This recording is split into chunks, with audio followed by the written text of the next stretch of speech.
Hi, everybody, over at Center College. How are you? My name is Gabrielle Leon Hickman. I'm a writer, researcher, and ceramic artist, and I'm going to share a little bit with you today about my ethnographic research project on the importance of the card game spades and the African American community, and just the role really that like card games and coming together plays in our community.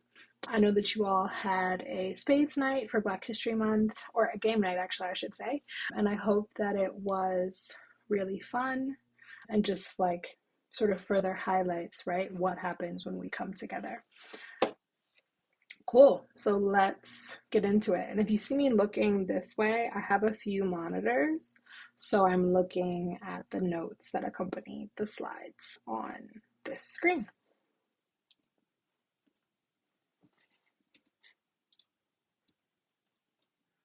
Okay. So, some questions before we begin. Obviously, like I said, I heard y'all had a game night.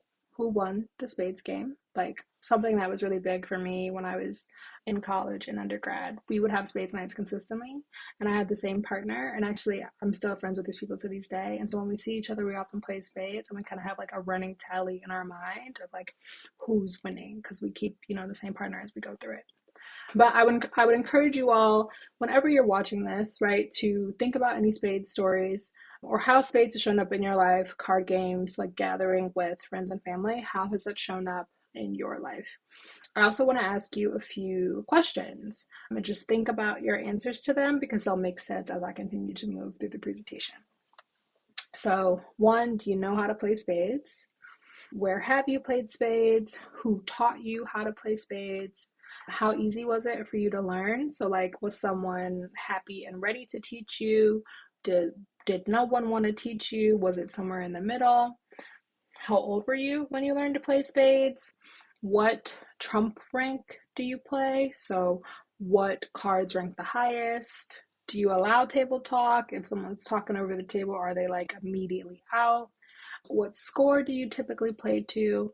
Which card do you play first? What's your board? And board is the number of books that a team has to get during any given hand.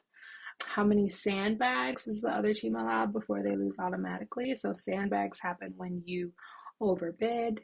Do you play a whole game at once, or do you play more of like a rise and fly style?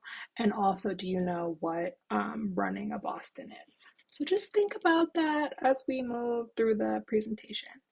And it's going to make sense like why I asked you these questions as we kind of keep going along.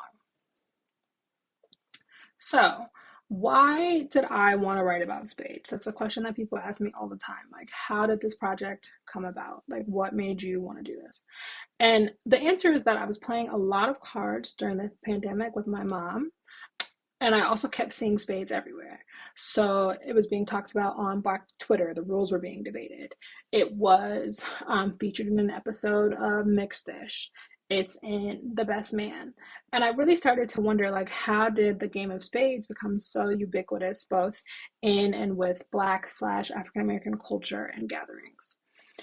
None of the answers that I could find were like definitive enough to satisfy my question. So I decided to create the answers myself. And I should name as well that like this project also arose from a desire to create a record of Black joy and an important and to really like document, right, an important piece of African American culture so that there's something for us to come back to and build on in the future. And as I was working on the story, I realized that the game of spades is really a metaphor for Black life in America. Our ancestors and we as their descendants today, like, have to play the hand that we were dealt, right? African Americans didn't ask to be brought to the US, they didn't ask to be enslaved, but we have survived down through the years and created a culture that has influenced people, the world over. And so I really wanted to highlight and celebrate that through this project as well. You'll hear me go back and forth between African American and Black during this like conversation, this talk. When I use African American, I'm referring to the specific ethnic group of folks who are the descendants of slaves in America. And when I use Black, I'm referring to Black folks of multiple ethnic groups in the country and diaspora at large. So let's get into the history of spades, okay? Historians and spades players alike will tell you that spades is a derivative of the card game bid whist, which you see down here in the South in the late 1800s. Bid whist has been popular in the African American community since the time of enslavement. Spades descends from bid whist, and bid whist is a derivative or descendant from bridge and whist. So you can see on this map that whist was played in England in the 1700s. And then it was brought over to the American colonies where it became American whist in the early 1800s. Then in the late 1800s, from what we can tell, African Americans changed this American version of whist into bid whist, which again is a combination of whist and bridge, two games that were played by slave masters and the white quote unquote intellectual classes of the day. So whites at the time ridiculed bid whist, calling it black bridge, but bid whist is actually different from both bridge and whist because it included the jokers. So again, this map just demonstrates kind of like how we go from English whist to American whist to bid whist to spades, and also how spades is spreading across the country through the Great Migration, which we're going to talk more about. So, and I'll just stay on the map for a second here. Initially, bid whist was only played in the South, right? Because it was a game that developed in slavery times, and a good amount of the Black people in America lived in the South at this time in our history. But then in the sort of the end of the 19th century, early 20th century, bid whist spreads to other parts of the country because of the Pullman porters, who are pictured here, and the Great Migration.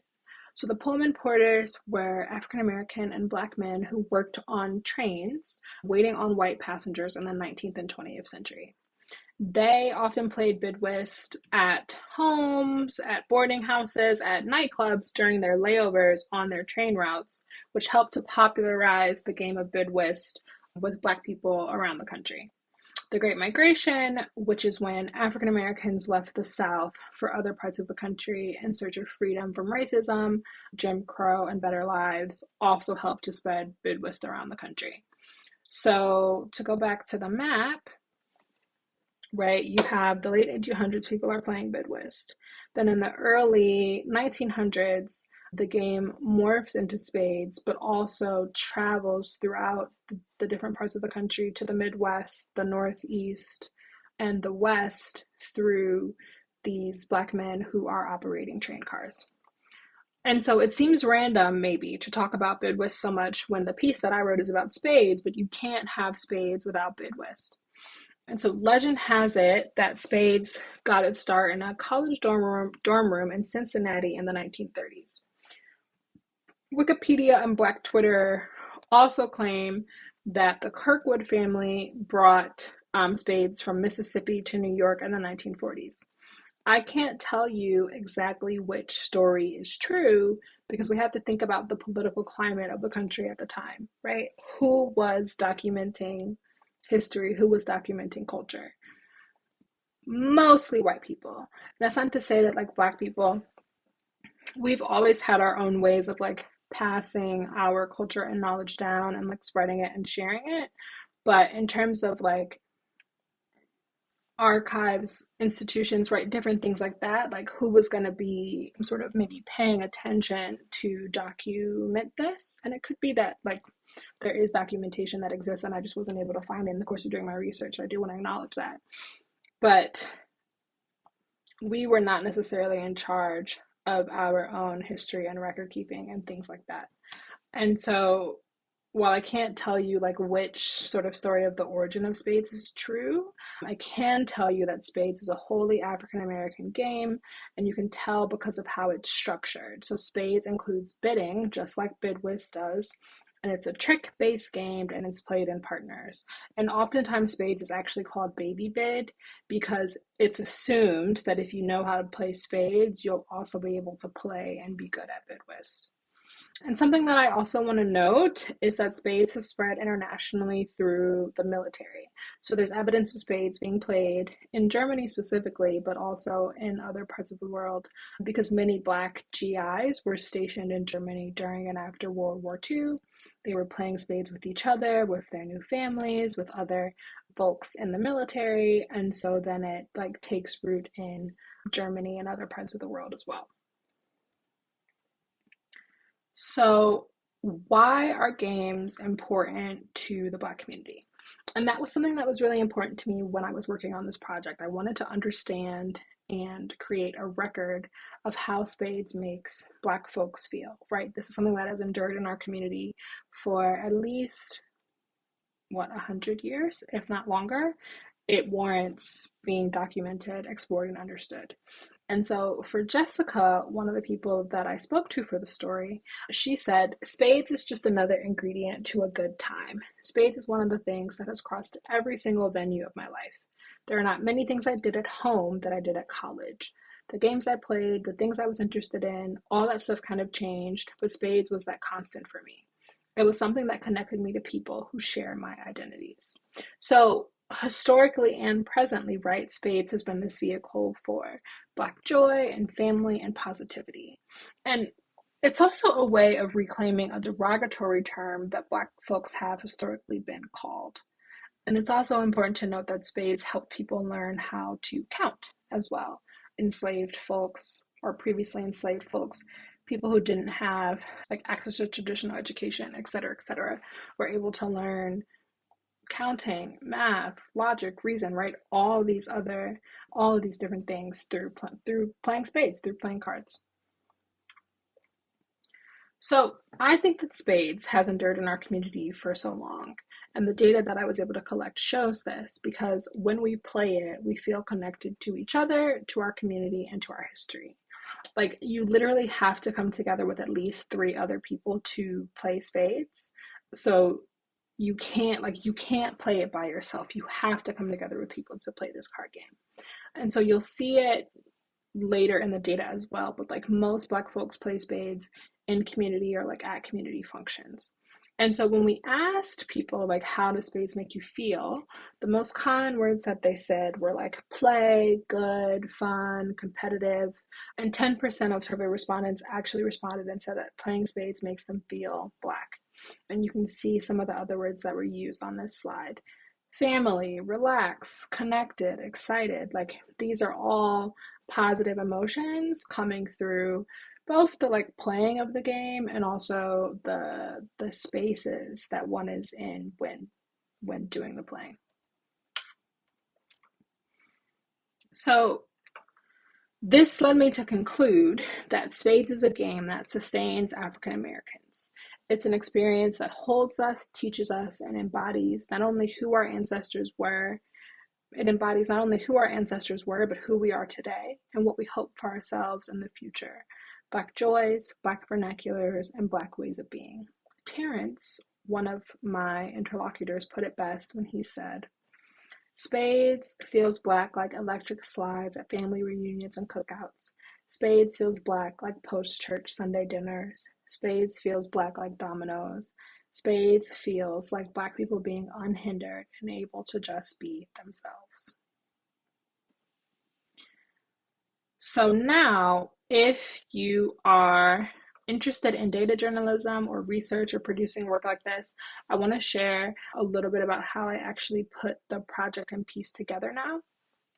So to gather my data, I developed a survey and then I asked people to take the survey through social media, mostly Twitter and Instagram. Respondents then took the survey via Typeform and Pollfish. We ended up having to reach out to do some special targeting for Pollfish to get seniors in the West Coast because that was a missing like demographic from the data that we were able to gather online. So all in all, 500 Black folks took the survey, and we required folks to answer a few questions before they got into the meat of it. Those questions were kind of like gatekeeping, right? So we wanted to know like, are you Black and do you play spades? If you answered no to are you Black, then you're immediately unable to complete the rest of the survey. But answering no to do you play spades sent you through to answer different questions specific to to that experience of like not playing or not knowing how to play, whatever else. So we had a good balance of ages, with 32% of respondents being over 45, and then we were able to represent all of the regions of the 48 contiguous American states. I also then went and interviewed 13 of the survey respondents about their answers and playing experiences. So we're going to go into that data, but just to sort of stay on this, like, how did I do this for a little bit? After gathering all of that data, then I had to write the piece up. And then I sort of well, not sort of, but then I creative directed the design and like coding process. So the team at the Pudding did the coding and the design, but like with my input on the aesthetics and what we wanted that to look like and feel like and all of that. And so that's how we ended up at sort of what's represented in the slides, but also what you see when you like access the full piece online.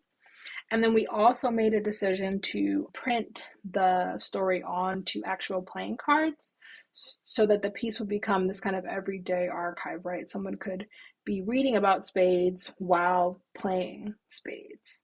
And that was something that was really important to me, creating something that can exist tangibly, physically, and not just digitally. So, what the data said. 75% of the Black people or the African Americans that took my survey play spades.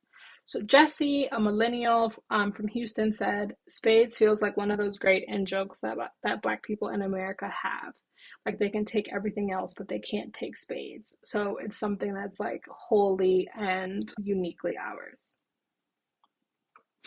When I asked folks where they've played spades, obviously you see that 93% of respondents played at a function with family or friends. 66% of respondents played in college, 58% played on holidays or at family reunions, and then it goes down even further to like elementary school, middle school, and tournaments. Robin, someone that I interviewed for the project, said that spades helped him find community no matter where he was, and that playing spades can make you feel like you have some kind of ritual, almost like home. And so obviously today, like you can play spades online or on your smartphone, but for many of us, the act of playing spades is tied to being with family, being with friends, or being with our community. Most survey respondents said that they were taught to play spades by their family members, but that's not the case for everyone. For some folks, like playing cards wasn't allowed at home or as a child. Siobhan, another interviewee who's now in her 40s, has actually only played spades twice. No one would teach her when she got to college, and then she finally learned in 2017 at a conference in Tampa after saying she didn't know how to play, and some like friends who she was with taught her how to play on the spot. So you can see here that like 55% of respondents were taught to play spades by their family, 20% by friends, 10% learned by watching, and 15% by other like different means. For most of my survey respondents, it was actually easy to get someone to teach them to play spades, which was actually quite surprising to me because there's this mythology about playing spades in the Black community of like, people will make fun of you if you don't know how to play, but they also won't necessarily teach you. So I was really surprised that for over half of the respondents, it was easy to learn how to play. And you can see the different sort of like breakdowns there.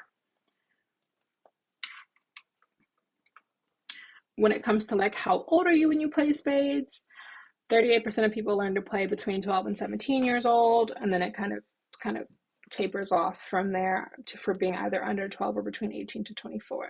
I learned to play spades at 18, right before I went off to Cornell for undergrad. So I'm jealous of people who learned to play before 18, I'm jealous of people who learned to play before 18. Oh, which was about 67% of the total survey respondents. So I would fall in the red fist, and then 67% of survey respondents would fall in the varying degrees of purple.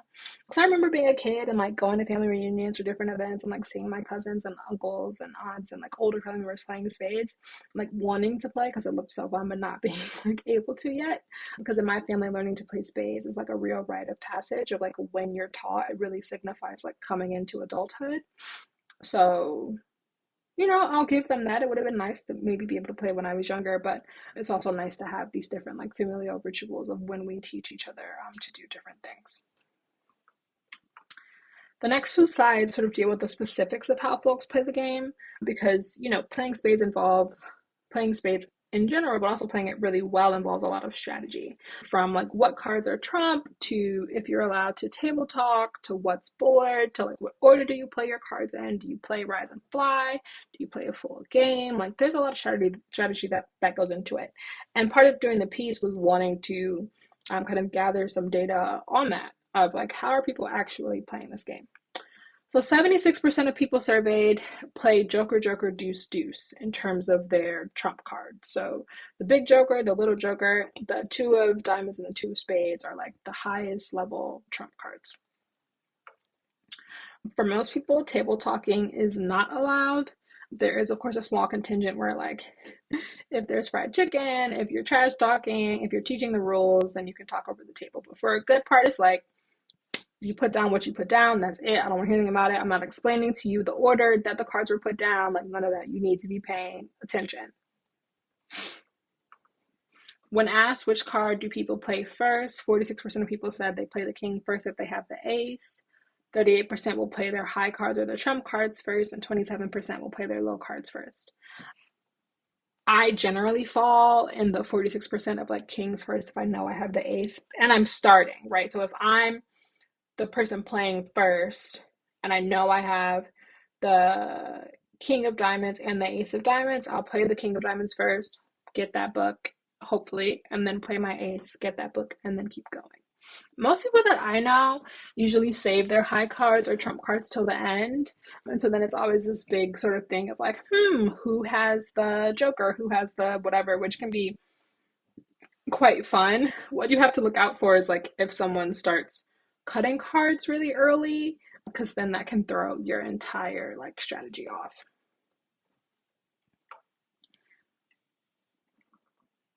When asked what score do you typically play to, most respondents said 500. That's typically the score that like I'm playing to, unless we're just trying to get in like a quick game before we go to do something.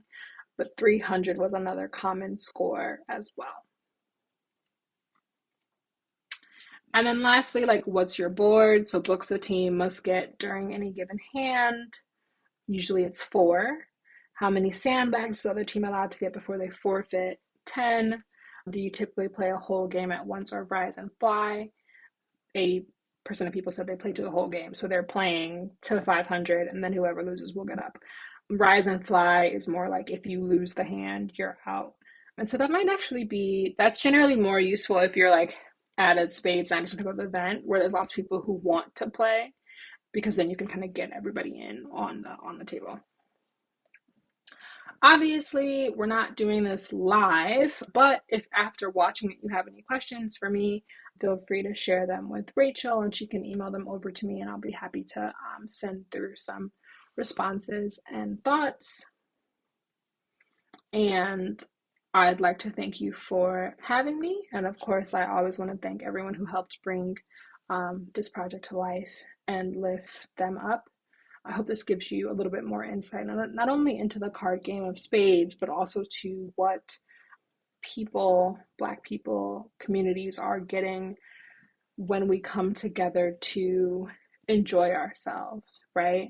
So obviously, if you're really competitive, like it can be a stressful environment, but there's also an aspect of like knowing that you're coming together with community to play a game that is serious, but it's not like, life or death, right? That can, reduce cortisol or inflammation, right? Like reduce your stress by being in that communal space and doing something fun. It's a way to learn how to count. It's a way to practice your logic and reasoning and strategic thinking. And just a way to continue centering and honoring just the Black experience in America, the African American experience in America, all that we have been through, all that we've survived. And I think a way to also, right, in doing that, be in the present and chart more livable futures, hopefully, for all of us and the broader community and world at large. So I hope that you will play the hand of life that you have been dealt to the best of your ability, that you'll continue coming together to gather with people, And yeah, and that, within that, you'll create really bright and vibrant Black futures. So, thank you for having me, and I wish you all the best.